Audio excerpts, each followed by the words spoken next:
Good morning, guys. I-check ko na naman yung ano kung may itlog.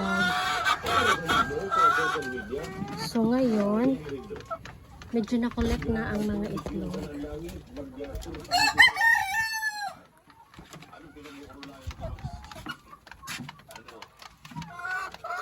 So ito na ngayon ang na-collect na eggs, guys.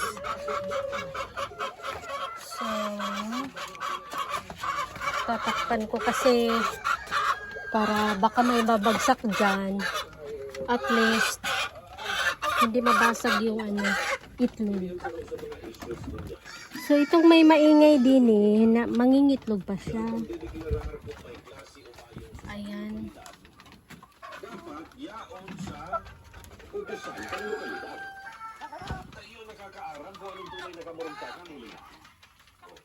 Dito guys, yung mga manok na ina-isolate kasi tinutuka sa mga kasama yung puwet. Kaya ina-isolate sila. Tsaka gumaling na sila. Gumaling na. Kaya yan.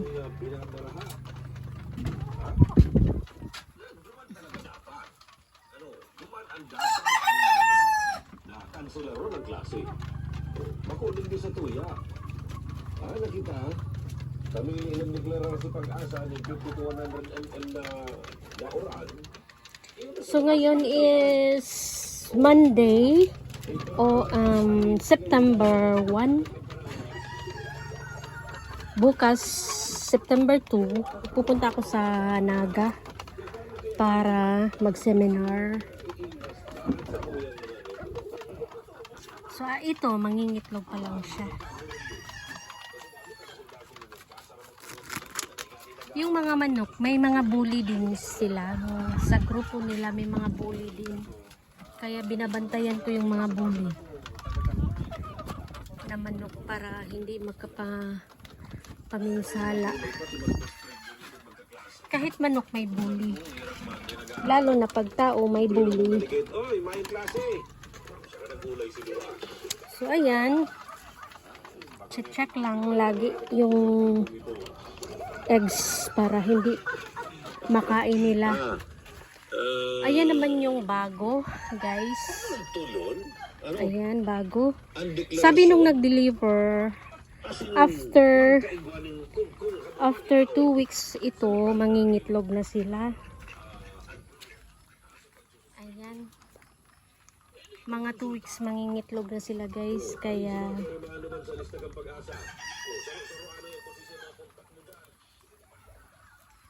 medyo makulimlim ngayon. Kaya ang ano nila, ang tabing nakaangat. Kung sobrang init, ibaba naman yung tabing kasi sobrang init.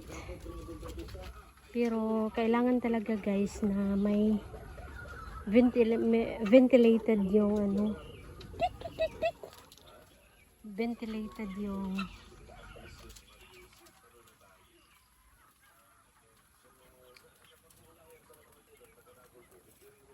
mga kulungan. Kailangan.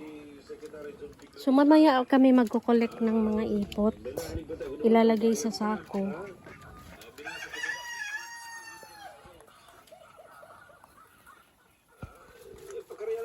Pagdeklarar. Sa padagat talaga nabuyog. Sabi man nga ni ali naman sige, paparulik na ngayon sa mga taga-sige. Ayun, guys. Nagkaburuyo na nagtaramay, suba ang pagdagat, sabi ni Yan. Yung iba dyan, nangingitlog na, kaya nagpapahinga sila. Babawi sa babawi ng energy.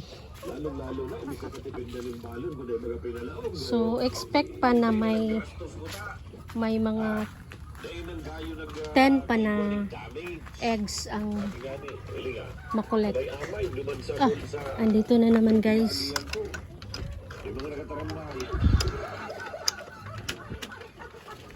So meron na naman nangingitlog. Pag hindi kasi natin makolek ito, kakainin nila.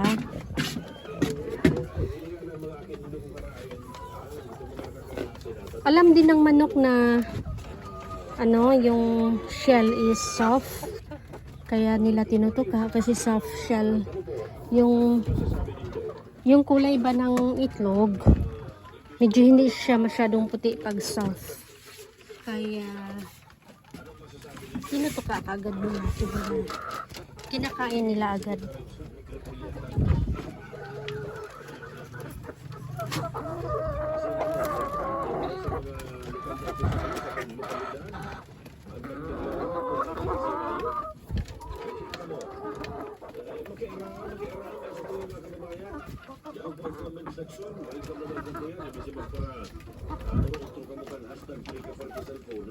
So mamaya, lilinisin ko na naman ito.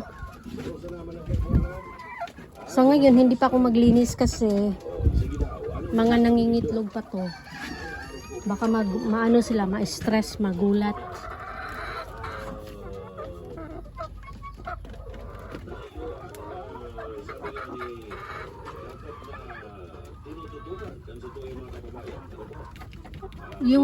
Yung tubig nila guys, meron yung ang nilalagay namin is 2V, or in-order namin online sa Lazada.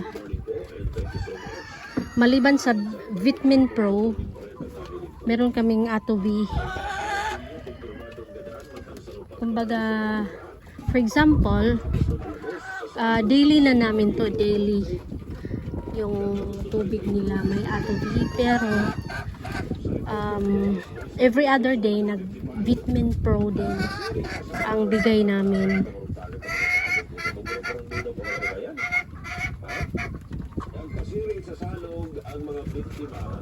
So ito guys, pag sobra na yung nila, yung medyo madumi na sila,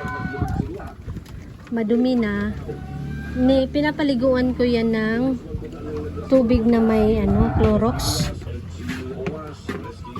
Kumbaga sanitize din para ma-sanitize din sila.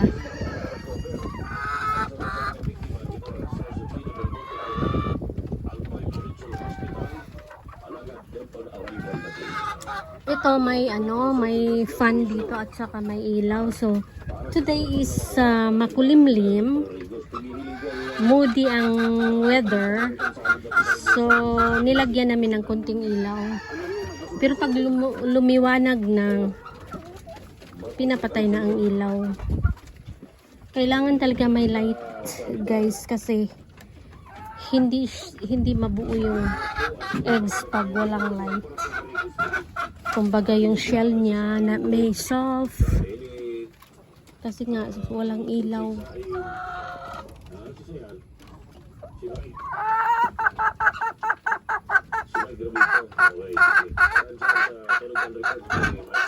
So nagbibigay ako ng pagkain nito 6 o'clock. Pagkain, nagpapalit ng tubig, at alas 2 binibigyan ko na sila ng pagkain. Since may binibigay akong gamot, ihahalo ko na sa kanilang pagkain. Kasi pag alas 2, sobrang gutom na nila. Kasi mula 6 hanggang 2, ayan, tubig lang. Pagkain din, tubig. So hanggang 2 o'clock, magbibigay na ako ng pagkain. Then, mga 30 minutes before sunset, like after kong maglinis ng kulungan, ng ipot, maglinis sa paligid, saka ako magbibigay ng kunting pagkain na lang na tutukain nila. Yun lang. Basta may total na 110 grams sa buong maghapon na yung pagkain nila. Each per head na Yung 110 grams. So itong lahat-lahat sila ay nasa 75. 75. Ayan. Ako nauugma pag ikaw talaga nadadakop ng mga individual pag abot dyan sa So may ilan na lang ang hindi na lang nangitlog kasi everyday halos makakolect na ng 69 na eggs. Ayan na, nakichismis sila guys, oh. Nakichismis yan sila guys. Mga marites din yan eh. Ayan, oh. Mga marites din yan, oh.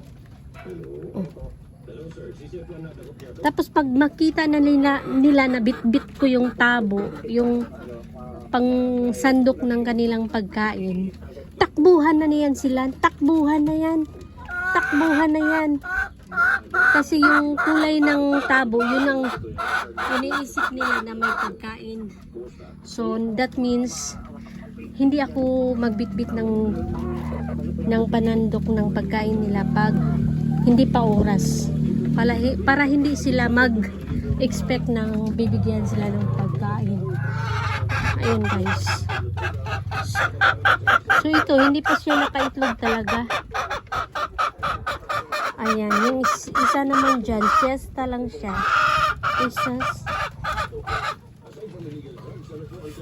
Ayan.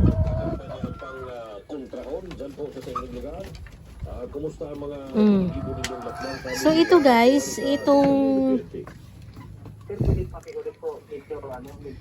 manok na naka-isolate din eh. Kasi yung kulay ng ulo niya is kakaiba. Pinutuka siya. Pero dati talagang dugong-dugo yung ulo niya. Kaya nalagyan ko ng napadami yung pag-spray ko ng Kasi pulang-pula na yan yung ulo niya. Kasi ang manok, pag may pula, pinagtutulungan nila yung tukain. Buti na lang naabutan ko. Nilagyan ko siya ng gamot, yung quick heal. Ngayon, dahil sa kulay na yan, tinutuka na siya. Kung maihalo siya sa iba. So ayan, naka-isolate siyang mag-isa. Kasi naninibago sila. Yung kasama nilang manok ay may kulay sa ulo. Kaya, ayan. So guys, yung lang naman po ang update at ako'y uuwi na dun sa bahay para magagawa ng ibang gawain.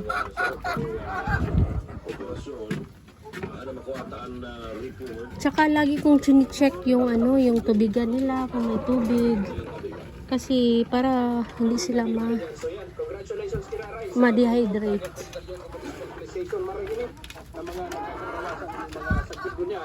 Nag-uuntok sa pagbariwas ng illegal na droga at sabi manager.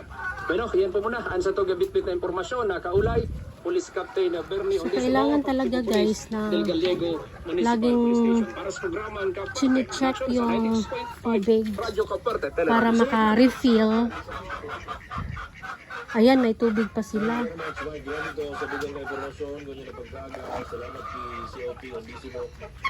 Pero itong isa, papalitan ko ng tubig kasi may dumi.